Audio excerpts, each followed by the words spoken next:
Okay, just turning the music here for a sec. So just finishing up the subfloor system here. On the cement pad underneath, the subfloor is the Dricore system, the insulation, and now I'm going to put down some vinyl waterproof flooring. This product is the same stuff we've used throughout the cabin, my mom's basement, as well as her ensuite downstairs. Laundry room's all been done, and it's a great product. It's from Lowe's. It's the Duraclick line.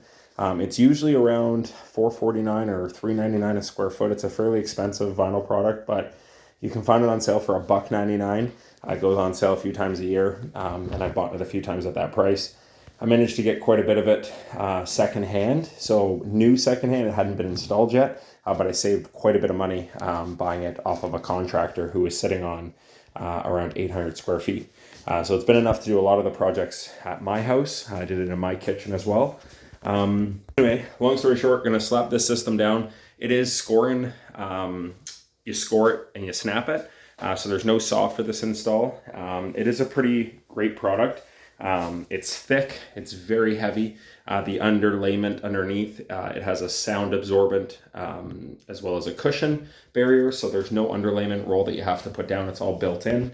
And the click on it is a really good click. I feel like the seam works really well. It does require a nice plumb level line to come off of, so the wall, your starting line, is obviously extremely important. So I'm going to get that down first, make sure it's nice and straight, and put some weight on it so it doesn't shift on me as I click together the lines and come off of it. So same thing I did with the subfloor is I'm going to start here.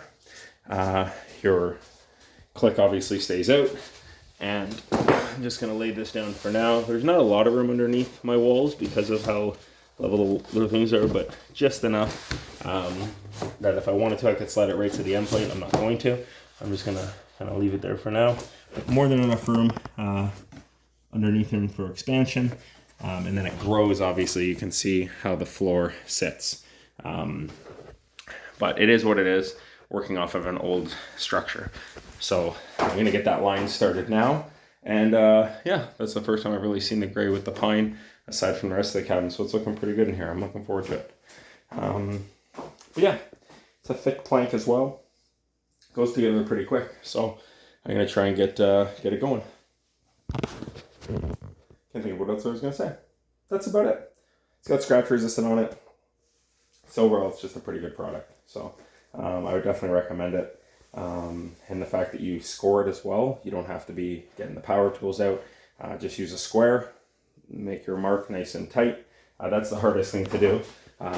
It's just making sure you get a nice straight line before you score. You obviously don't want to have angles on your walls, but all your score lines should be on your starters and your ends. So it's not going to really matter if it's not perfectly straight, but use a square, and then take your time with an X-Acto knife. Obviously I try to keep my fingers back, and maybe I'll show a couple examples of how I do that with some pieces closer up.